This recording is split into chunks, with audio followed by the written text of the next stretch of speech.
오늘은 교회 역으로 우리 크리스마스 전 4주간이 시작되는 첫 주일입니다. 대강절이라고 부르시오. 대림절의 시작이기도 합니다. 대강절은 도착, 오다를 의미하는 라틴어 아드벤투스에서 유래된 말입니다. 이런 의미를 우리가 생각할 때 이 대강절은 인간의 몸으로 이 땅에 오신 구원자 예수님을 깊이 묵상하는 것뿐만 아니라 다시 오실 예수 그리스도를 기다리는 그 기다림의 절기라 할 수 있습니다. 곧 복음 그 자체이신 예수 그리스도께서 저와 여러분과 똑같은 몸으로 이 땅에 오사 성육신 하신 우리 주님이 세상과 우리의 심령 가운데 전하여 준 그 복된 소식, 다시 말하면 복음이란 무엇인가를 깊이 묵상하며 은혜를 누리는 절기가 바로 이 대림의 절기입니다. 오늘부터 시작하여 4주간 주가 전하여 준 그 복된 소식을 무엇인가 여러분과 함께 묵상해 보려고 합니다. 오늘 말씀은요, 선지자 이사야가 메시아의 구속의 사역에 대하여 예언하고 있습니다. 복음이란 무엇인가? 구약 성경이지만 복음이란 무엇인가 명확하게 기록하고 있습니다. 이사야서를 보면요, 끝부분 60장에서 66장까지 끝나는 부분이잖아요. 하나님의 이 최종적인 구원의 역사를 아주 드라마틱하게, 장엄하게 그렇게 선지자가 그리고 있습니다. 시온의 빛, 영광의 도래, 궁극적인 구원의 시대가 임할 것임을, 그리고 그 영광을 선언하고 있습니다. 여러분, 이 구원의 시대는요, 예수님의 그 초림, 첫 번째 성육신 하신 이 초림으로 인한 복음의 시대, 그리고 주님의 다시 오심으로 인할 도래할 천국, 완전한 하나님 나라가 도래하는 때입니다. 이런 구원의 시대는요, 기쁨이 있어요, 환희가 넘쳐요, 풍요롭습니다, 그리고 만족이 가득한 시대입니다. 이사야는요, 지금 이스라엘 백성들이 처하고 있는 현실, 곧 이스라엘의 그 바벨론 포로 생활, 그리고 포로에서 해방과 관련된 다양한 이미지를 통해서 이 다각적인 측면에서 풍부하게 이 아름다운 소식을 조명하고 있습니다. 먼저 오늘 본문 1절에 보면요, 이런 말씀이 나옵니다. 주 여호와의 영이 내게 내리셨으니, 그리고 내게 기름을 부으사, 그리고 나를 보내사, 이런 표현이 등장합니다. 여러분, 여기서 말하는 나가 누구일까요? 이사야서는요, 이스라엘의 회복과 해방을 예언하는 내용과 함께 메시아, 유대인들이 기다려온 그 메시아에 대한 예언의 기사가 기록하고 있습니다. 특별히요, 신약성경 누가복음 4장 17절에서 21절에 보면요, 예수님께서 나사렛 회당에서 메시지를 전하는데요, 오늘 이 이사야 61장 이 본문의 말씀을 예수님께서 그대로 인용하며 이 나사렛 회당에서 복음을 전하십니다. 이를 볼 때 본문의 말씀은요, 예수께서 자신과 관련된 것으로 그대로 해석하고 있다는 것입니다. 그러므로 본문이 기록하고 있는 내가 나를 라는 이 표현은 바로 예수 그리스도십니다. 메시아, 복음 그 자체이신 메시아십니다. 그럼 여러분, 이사야가 예언하고 있는 이 아름다운 소식, 메시아 되신 예수 그리스도가 우리에게 전하여 준 그 소식은 어떤 소식이었겠습니까? 먼저는요, 자유와 해방의 소식이었습니다.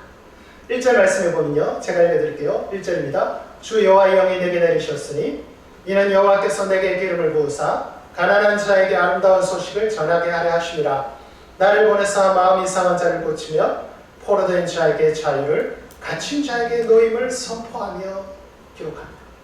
먼저 소식을 듣는 대상자들이 나옵니다. 가난한 자가 등장합니다. 단순히 물질적으로 궁핍한 자만이 아닙니다. 하나님의 자비, 하나님의 인자하심, 하나님의 그 긍휼하심을 얻기 위하여 하늘을 향하여 마음이 열려있는 자, 가난한 자입니다. 예수님께서 팔복에서 심령이 가난한 자니 그렇게 시작하지 않습니까?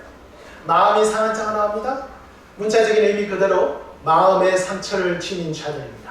그뿐 아니라 유다의 멸망으로 하나님 나라가 속히 임하기를 기다리는 의로운 심령을 가진 자들입니다. 또한 죄 많은 이 세상 가운데 살아가며 주님이 다시 오실 것을 기다리고 있는 그런 마음으로 죄에 대하여 안타까운 마음을 지닌 자들도 포함하고 있습니다. 그리고 포로된 자가 나옵니다. 갇힌 자가 나옵니다. 남유다에 멸망됐죠?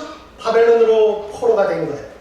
핍박받고 있는 경건한 자들도 염두에 둔 표현입니다. 또한 이는요, 이 땅에서 불의한 자들에게 억압받는 자들을 다 칭하고 있습니다. 나아가서 죄의 세력에 억압받는 모든 세력들을 다 가리킵니다. 여러분, 이를 다 종합해보면요, 영적으로 육적으로 매우 힘들고 괴로운 상태에 있는 모든 자들, 곧 말씀이 선포된 이 바벨론 포로 시대를 살아가는 자들 뿐만 아니라 오늘의 시대, 여전히 죄로 인하여 이리저리 묶여있는 저와 여러분의 인생, 마음에 이런저런 아픔과 병과 상처를 안고 살아가고 있는 저와 여러분의 인생, 무언가에 매여 빠져나오지 못한 채 괴로운 나날을 보내고 있는 저와 여러분의 인생, 곧 우리네 인생이라는 것입니다. 이런 우리네 인생 가운데 아름답게 전해진 주의 소식, 자유와 해방이라는 것입니다. 여러분, 참된 자유가 무엇이겠습니까? 예수님은요, 요한복음 8장 32절에 진리를 알지니 진리가 너희를 자유케 하리라 말씀하십니다. 8장 36절에 계속해서 그러므로 아들이 너희를 자유롭게 하면 너희가 참으로 자유하리라 말씀하십니다. 곧 참 자유를 선포하는 주체가 진리와 아들이라는 것입니다. 너희가 진리를 할 때, 너희가 참된 진리를 할 때, 너희가 아들을 할 때 자유할 수 있다는 것입니다. 예수님이 요한복음 14장 6절에서 말씀하시죠. 내가 곧 길이요 진리요 생명, 내가 곧 진리, 주님은 말씀하셨습니다. 이처럼 요한은요, 요한복음을 쭉 읽어보면 진리, 아들, 이 두 가지 용어를 요한은 함께 사용하고 있습니다. 참 자유를 줄 수 있는 유일한 분, 진리 그 자체이신 예수 그리스도임을 분명히 말하고 있습니다. 여러분, 이 땅과 우리의 인생에 자유를 선포할 수 있는 분은 예수 그리스도 뿐이십니다. 여러분, 세상의 그 어떤 피조물도 자유를 줄 수가 없습니다. 자유하지 못하는 피조물이 어찌 피조물에게 자유를 선포할 수 있겠습니까? 다시 말하면 인간이 자유를 줄 수 있겠습니까? 부와 지식과 권력이 우리에게 자유를 줄 수 있겠습니까? 어떠한 상황이 우리를 자유하게 하겠습니까? 물론 상황이 우리에게 안겨다 주는 그런 자유함이 있습니다. 삶이 풍요롭습니다. 그러면 우리가 좀 생활적으로 좀 자유합니다. 또한 때로는 지성과 감정과 의지가 우리를 기쁨과 환희로 몰아갈 때도 있습니다. 그러면 우리가 좀 자유할 때도 있습니다. 이런 상황적인 자유함도 우리의 인생 가운데 분명히 있습니다. 그러나 여러분, 그 자유가 영원합니까? 그 자유가 완전합니까? 영원하지 않다는 거예요.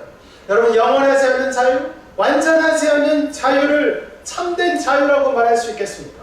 예수께서 우리에게 주시는 그 자유는요, 십자가에서 저와 여러분의 인간의 죄의 문제를 단번에 해결하시고 히브리서가 기록하고 있는 것처럼 새로운 살 길을 열어주신 완전한 자유, 영원한 자유라는 사실입니다. 여러분, 주님은 이 자유와 해방의 기쁜 소식을 전하고 그 자유를 친히 이루시고자 이 자유와 해방의 소식을 가지고 이 땅에 오셨습니다. 저와 여러분의 인생 가운데 주님은 그렇게 찾아오셨습니다. 주님은 상하고 포로된 자, 갇힌 자들, 자유와 해방의 소식을 듣고 직접 주님은 찾아가셨습니다. 여러분, 요한복음 5장에 기록하고 있는 베데스다 연못가에 38년 된 병자의 사건을 기억하십니까? 여러분, 베데스다 연못, 저는 이 베데스다 연못을 생각할 때마다, 읽을 때마다 오늘 우리가 살아가고 있는 이 세상이다 라는 생각을 늘 해봅니다. 이 베데스다 연못은 이 세상의 축소판과 같은 곳이에요. 그곳에는 수많은 병자들이 고침을 받고자 기적을 바라며 모여든 곳입니다. 그곳은 물이 동할 때요, 서로 먼저 들어가려고 하는 것입니다. 밀고 부딪히고 소리 지르고, 성경에 기록하고 있지는 않지만 밀고 부딪히고 소리 지르고 먼저 들어가려고, 그런 치열한 경쟁이 펼쳐지고 있는 곳 아니겠습니까? 이로 인해 다툼도 많지 않았겠어요? 마음의 상처? 얼마나 많았겠습니까? 희망과 기적을 바라며 모여들어 하루하루 그렇게 지내는 베데스다지만 상처와 아픔도 가득한 현장이 바로 베데스다였다는 것입니다. 바로 우리의 인생, 우리 사는 세상과 똑같은 곳 아니겠습니까? 그런 베데스다 곳에 갇혀있는 38년 된 병자에게 주님이 찾아오셨습니다. 최악의 조건이, 최악의 상황을 지닌 이 사람에게 주님이 찾아와 묻습니다. 내가 낫고자 하느냐? 내가 낫고자 하느냐? 주가 물어요. 여러분, 이렇게 물을 수 있는 자가 누가 있겠습니까?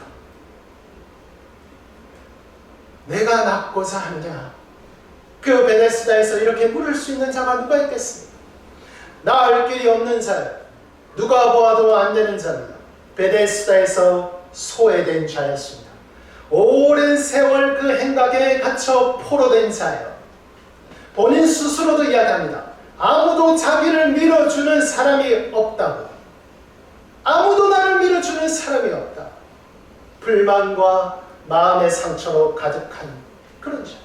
하지만 그곳을 떠나지 못해요. 하지만 그곳을 떠나지 못한 채 그냥 머물고 있는 자예요. 그는요, 마음이 상한 자예요. 그는요, 포로된 자예요. 그는요, 갇힌 자예요.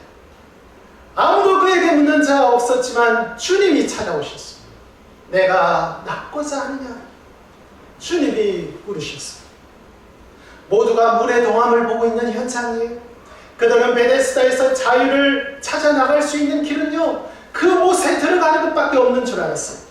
하지만 주님은요, 내 자리를 들고 일어나 걸어가라 말씀하셨습니다. 아무도 예상하지 못했던 방법으로 주님은 그에게 자유와 해방을 선포하셨습니다. 주님은 그에게 세상이 줄 수 없는, 베데스다 못에서 그 누구도 줄 수 없는 아름다운 소식, 자유와 해방의 소식을 그에게 전하였다는 것입니다. 주님이 찾아오시니까, 주님이 그의 인생 가운데 오시니까 이런 자유와 해방이 임한다는 것입니다. 여러분, 주님은 이런 자유와 해방의 기쁜 소식을 가지고 이 땅에 오사 주님은 세상을 거니시며 이 아름다운 소식을 전하며 복음이 가져다주는 참 자유함을 선포하시고 마음의 상처를 치유하셨습니다. 베데스다 못을 찾으셨던 그 주님은 우리의 심령에도 찾아오십니다. 그리고 저와 여러분의 마음에도 자유와 해방을 선포하신 분이십니다. 주가 선포한 그 자유, 그 해방, 풍성히 누리며 살아야 되지 않겠습니까? 주님이 말씀하십니다. 마태복음 11장 28절에서 수고하고 무거운 짐진 자들아 다 내게로 오라. 내가 너희를 쉬게 하리라.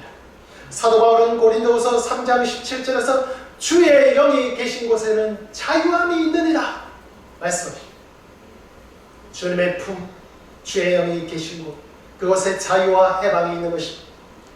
우리 교회가 에베소서 말씀을 한 주 일독하고 있지 않습니까? 에베소서에서 엄청 많이 나오는 말씀이 무엇입니까? 그리스도 안에서, 그리스도 안에서, in Christ, in Christ. 끊임없이 나오 주님 품에, 주님 안에, 그곳에 참된 자유, 참된 해방이 있는 것입니다. 여러분 혹 상한 마음이 있으십니까? 여러분 혹 답답한 마음이 있으십니까? 여러분 혹 죄에 매여 헤어나오지 못하고 있는 자리가 있습니까? 여러분 혹 무언가에 갇혀 불안하십니까? 혹 여러분 무언가의 초조함으로 쫓겨 살고 있지는 않습니까? 우리 주님은요, 마음이 상한 자를 고치십니다. 포로된 자를요, 자유케 하십니다. 갇힌 자에게 노임을 선포하시는 너무나 좋으신 분이십니다.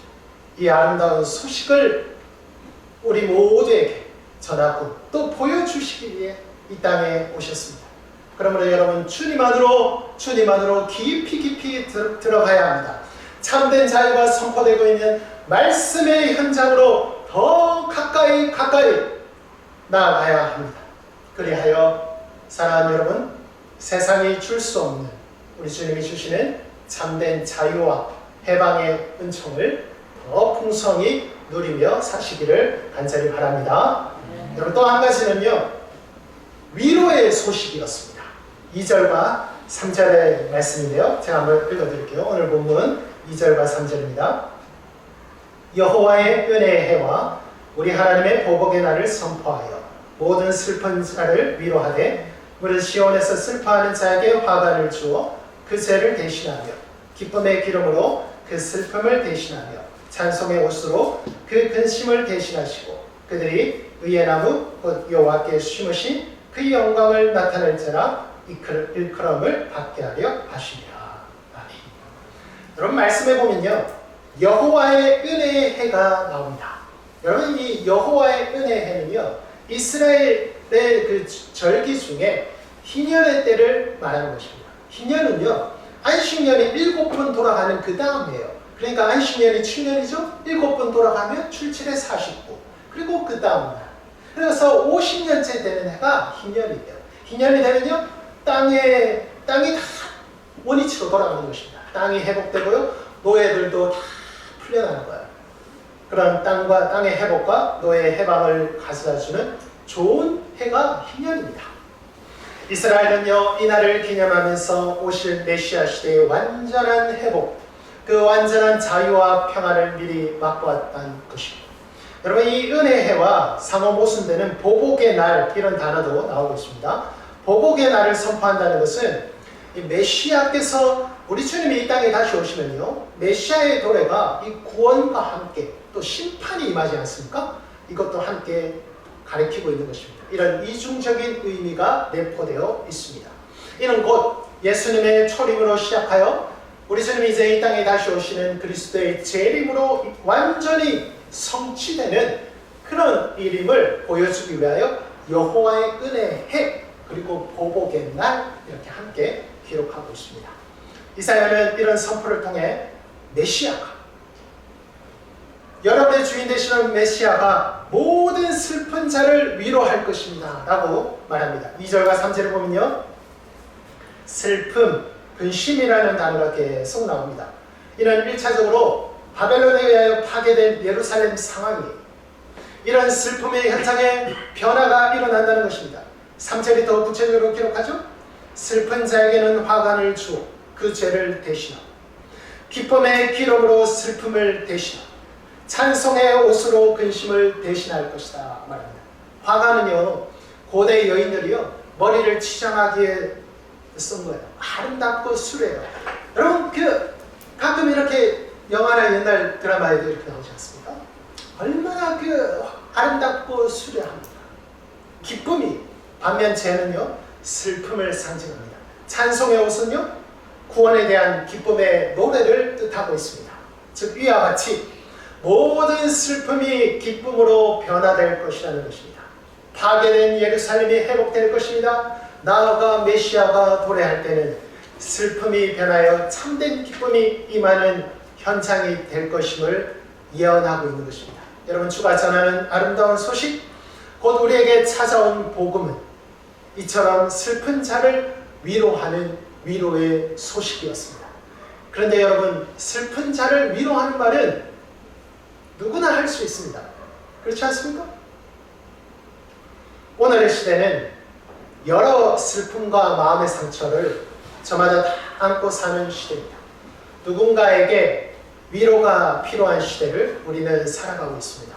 이런 시대를 살며 때로는 우리가 서로에게 위로와 격려를 주고받으며 살고 있기도 합니다. 여러분 이런 글이 있습니다. 제가 인용해 보겠습니다. 손잡아 준다고 넘어지지 않는 건 아니지만 손 내미는 당신이 고맙습니다. 응원한다고 삶이 힘들지 않는 건 아니지만 힘내라는 당신이 참 고맙습니다. 혼자 간다고 다 길 잃는 건 아니지만 그래도 기다려준 당신이 고맙습니다. 말 한마디 안 한다고 우울해지는 건 아니지만 말 건네준 당신이 고맙습니다. 참 좋은 글인 것 같아요. 그러면 이 글 좋죠. 우리 공동체가, 우리 축구바교회 공동체가 서로에게 이런 좋은 위로자가 되었으면 좋겠습니다. 그런데 여러분, 이런 위로도 우리에게 필요하지만 그리스도인된 우리에게 필요한 참된 위로가 있습니다. 주님의 위로입니다. 주님이 우리에게 주는 이 위로의 소식은요, 우리가 서로 간에 줄 수 없는 우리의 위로의 한계를 뛰어넘는 주님의 위로이기 때문입니다. 누가복음 7장에 보면요, 이 나인성의 이야기가 나옵니다. 이 나인성의 이 한 가부의 아들이 죽었어요. 사람들이요, 이 죽은 아들을 메고 성문으로 나옵니다. 그 성에 많은 사람이 뒤를 따릅니다. 장례 행렬이에요. 그러니까 장례가 나가는 날이죠. 독자인 아들을 먼저 보내는 이 어머니의 마음이 얼마나 아프겠습니까? 여인뿐만 아니라요, 함께 뒤따르는 성의 많은 이들이 슬픔이 가득한 현장입니다. 장례 행렬이 나인 성 안에서 성문을 향하여 빠져나오고 있는 순간입니다. 그런데요, 이때 성문에 이루고 있는 또 다른 행렬이 있었습니다. 바로 예수님과 제자들, 그리고 그를 따르고 있는 무리들입니다. 성 안에서 나오는 행렬은 죽음의 행렬입니다.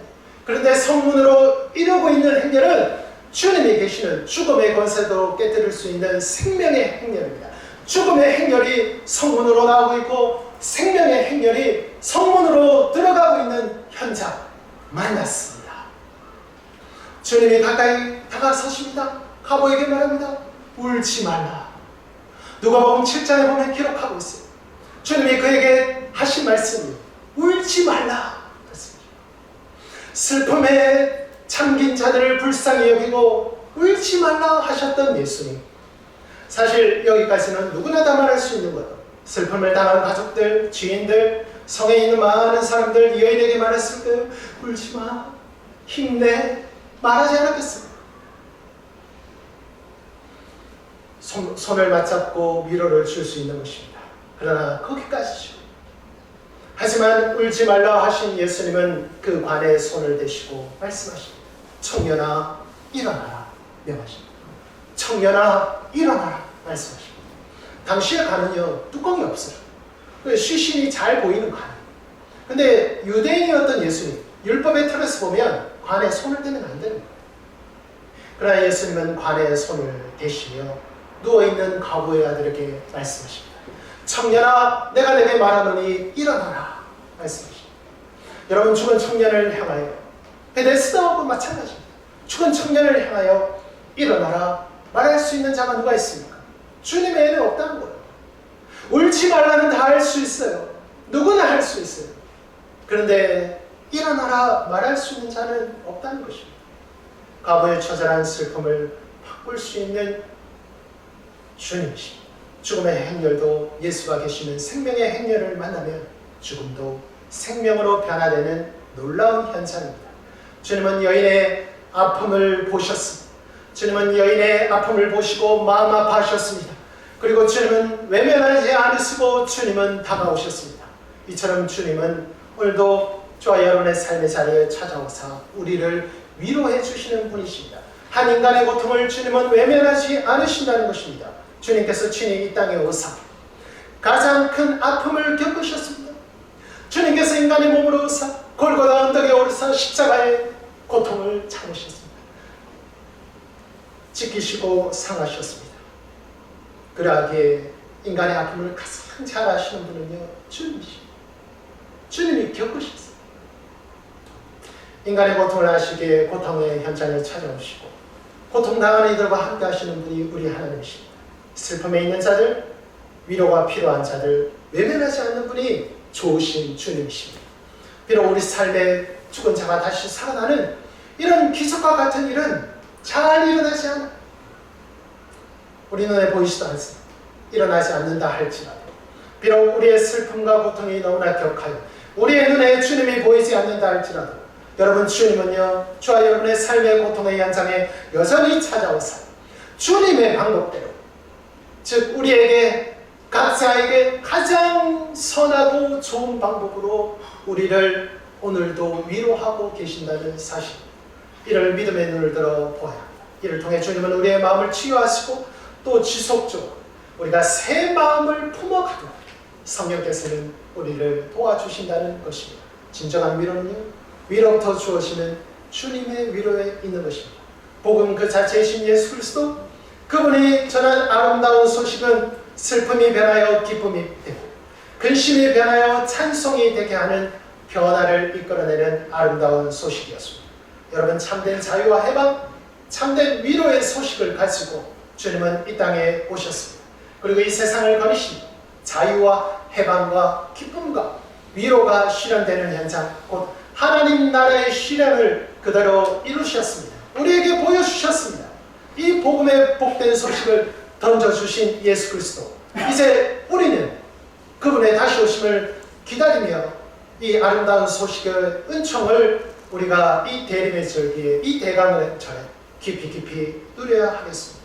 자유, 해방, 기쁨, 위로, 이 놀라운 은혜를 한 주간도 깊게 누려야 하겠습니다. 사랑하는 여러분, 또 이 아름다운 소식을 우리가 이미 전해받지 않았습니까? 이 아름다운 소식을 또 다른 이들에게 전하는 사명의 자리에도 있다는 사실을 꼭 기억하며 복음의 복된 소식을 또 전하고 또 나누는 그런 삶이 되시기를 주의 이름으로 축복합니다. 네, 우리 한번 기도하시겠습니다. 참 좋으신 하나님 아버지, 포로되고 갇히고 마음이 상한 자들을 치유하시고 그들에게 새로운 복된 소식을 전하고자 인간의 몸으로 성육신하신 우리 주, 그리고 친히 세상을 거니시니 인간에게 자유와 해방을 선포하시고 인간에게 참된 위로를 주신 우리 주님의 귀한 말씀을 묵상하며 우리도 주님 품으로 깊이 들어가 주가 이미 우리에게 허락한 이 자유와 해방을 누리며 살아갈 수 있도록 도와주옵소서. 주님, 우리 마음속에 있는 상처, 우리가 무언가에 갇혀 헤어나지 못하고 있는 여러 가지 어려움들, 주님은 이미 알고 계시는 줄 믿사오니 주여, 우리가 자유하게 하시고 우리가 죄로부터 해방되어지게 하여 주시고 우리가 모든 갇힌 곳에서 빠져나올 수 있도록 주여 함께하여 주시옵소서. 예수님의 이름으로 기도드리옵나이다. 아멘.